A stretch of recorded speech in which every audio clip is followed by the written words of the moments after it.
Biblia ang sasagot, itanong mo kay Soriano. Isang magandang gabi po sa lahat ng ating mga panauhin.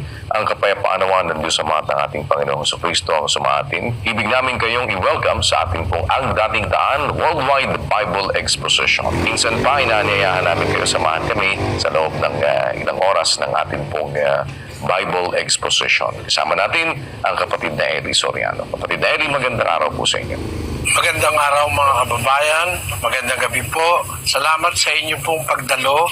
Una ay nagpapauna kami na ito po ay Bible Exposition.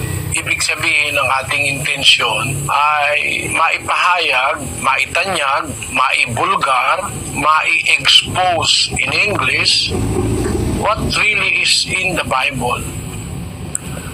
Because our observation is that there are leaders of religion being called as world's greatest religion. But in spite of the fact that they are pretending to be using the Bible as the sole basis of their faith, they come short of what the Bible says.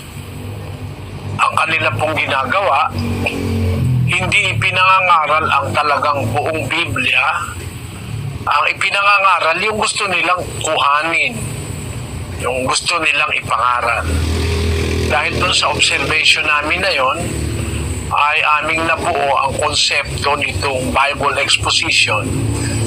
We will expose the content of the Bible, refuted to be the source of God's Word. Ang Biblia po ang kinasusulatan ng mga salita ng Diyos na ibig ng Diyos na makarating sa mga tao. Ang marami pong mga pastor mula nung matagal na itinatago yung salita ng Diyos sa mga tao. May mga hindi binabasa. Halimbawa, itong nasa 5:7 ng Deuteronomio, pakinggan natin. Huwag kang magkakaroon ng ibang mga Diyos sa harap ko. Huwag kang gagawa para sa iyo ng larawang inanyuan na kawangis ng anumang anyong nasa itaas sa langit o ng nasa ibaba sa lupa o ng nasa tubig sa ilalim ng lupa. Huwag mong yuyukuran sila o paglilingkuran man sila, sapagkat akong Panginoon mong Diyos ay mapanibuguing Diyos na aking dinadalaw ang kasamaan ng mga magulang sa mga anak sa 3 at sa 4 na salin ng nangapupuot sa akin. Maliwanag po na hindi binabasa yan kasi kung binabasa yan, ku-question yung mga miyembro bakit sila mayroong mga larawang inanyuan, mga estatwa, mga ribulto. Bawal po ng Diyos yung paggawa nun Hindi ko po binabasa ito para atakihin ang kahit na sino, kundi binibigyan ko lang po kayo ng halimbawa na kailangang ang Biblia i-expose yung salita ng Diyos sa Biblia, maintindihan ng mga tao. Yun po ang nagtutuwid sa ating mga ginagawang mali, lalo na po sa relihiyon.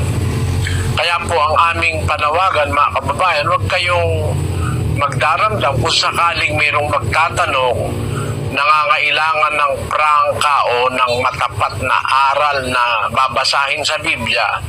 Maaaring sa pagbasa natin, mayroong mga maling gawain sa relihiyon na matamaan o ang palagay ng iba, inaatake sila. Hindi naman po ang layo ng pagbabasa namin mang-atake, kundi para i-expose, ilantad yung mga nasa Biblia, hindi inilalantad ng iba.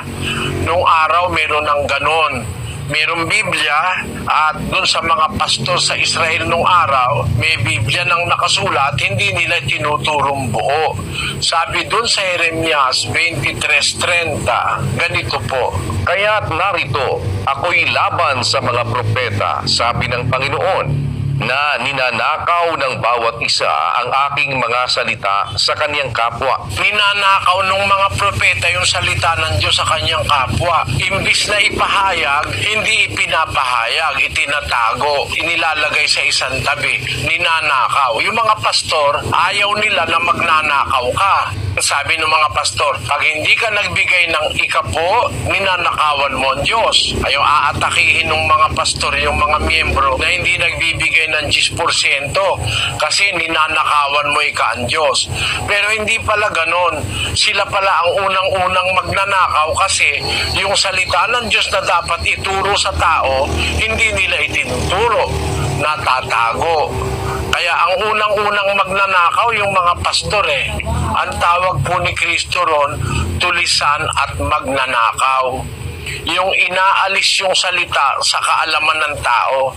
Hindi sinasabi yung salita ng Diyos na dapat na maintindihan ng tao. At sa pag-aaral po natin mga kababayan, merong mga tanong na diretso dapat sagutin, prangka, matapat, hindi paligoy-ligoy, hindi rin po para gumamit ng mga mabubulaklak na salita, yung tinatawag sa English na flowery words. Hindi po ganon. Kailangan dapat na diretsong salita ng Diyos ang isagot. Kaya po halimbawa, meron tatamaang mali, hindi po namin layunin yung mang-atake kami. Kasi kung halimbawa, nagtanong yung isa, si Kristo ba tao? Siyempre, kukuha tayo sa Biblia. Kung alin yung nasa Biblia, yun po ang ating gustong maitanyag. Kaya po ang tawag natin dito, Bible Exposition. We are in our efforts with God's help are trying to expose what God wanted to be exposed. Ang mahayag ang salita ng Diyos. Kasi yung pong